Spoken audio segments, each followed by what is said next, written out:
Bismillah, alhamdulillah, wassalatu wassalamu ala rasulillah wa ala alihi wa sahbihi wa man tabi'ahum bi ihsanin ila yaumiddin. Allahumma anfa'na bima 'allamtana wa 'allimna ma yanfa'una wa zidna ilman wa hudan wa taqwan wa salahan ya rabbal alamin.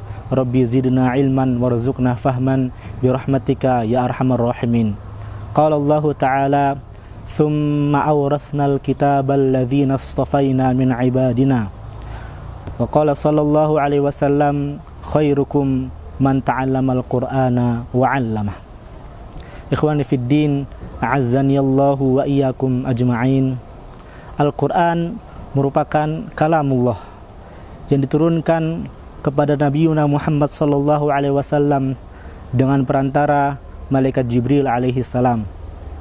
Membacanya adalah ibadah, dan membacanya merupakan suatu ibadah yang memiliki atau mempunyai pahala yang sangat besar. Ada banyak hadis yang menjelaskan tentang keutamaan membaca dan menghafal Al-Quran. Pada kali ini kita akan membaca 3 hadis Nabi SAW yang menjelaskan tentang keutamaan membaca dan menghafal Al-Quran.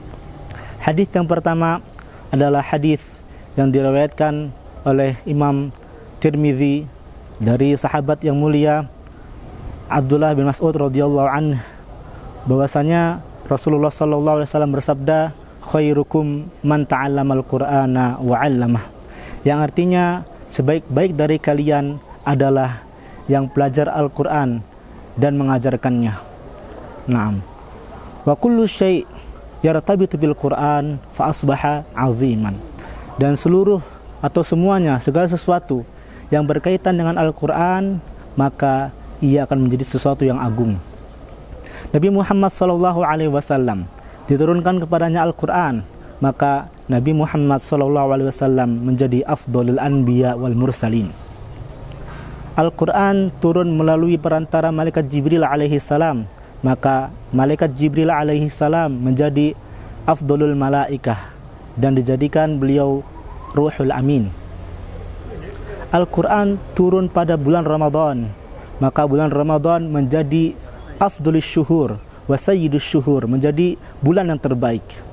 Al-Quran turun pada malam Lailatul Qadar, maka malam Lailatul Qadar menjadi malam yang terbaik sepanjang masa.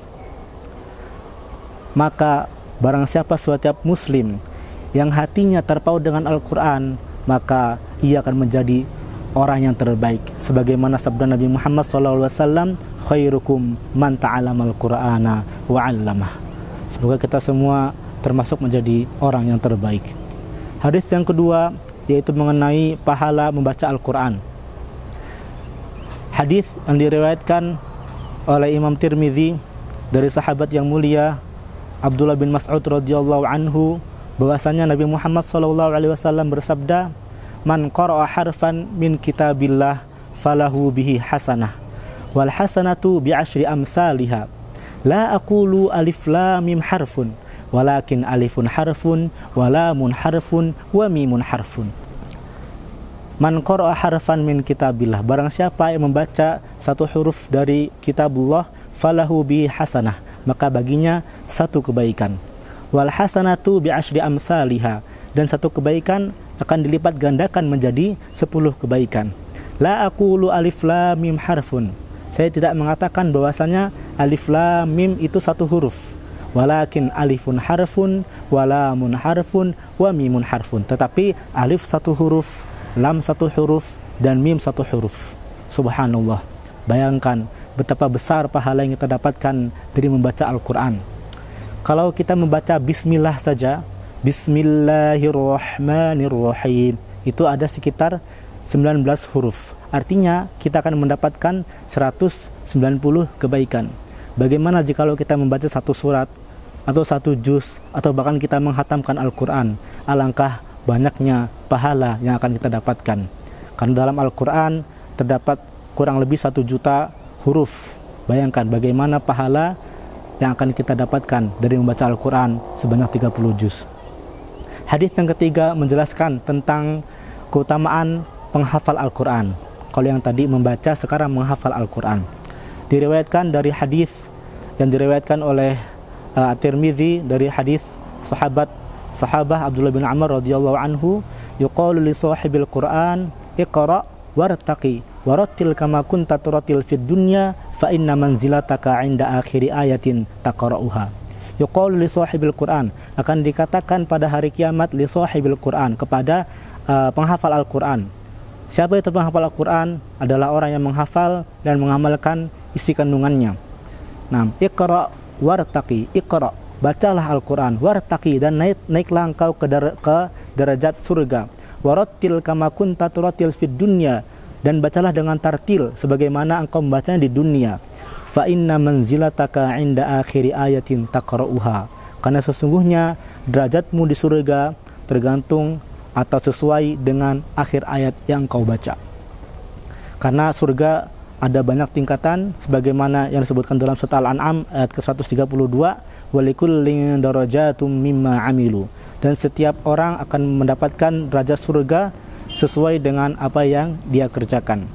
Dan juga dalam satu hadis Nabi SAW bersabda, inna fil jannati mi'atu darajah a'addaha lil mujahidin, sesungguhnya derajat di surga itu ada 100 derajat. A'addaha lil mujahidin, nah, a'addaha lil mujahidin, yang Allah siapkan untuk para mujahid. Wal masafah awwama baina darajatain kama baina samai wal ard, dan antara satu derajat dengan derajat yang lainnya adalah seperti antara langit dan bumi. Subhanallah. Lalu bagaimanakah derajat penghafal Al-Quran?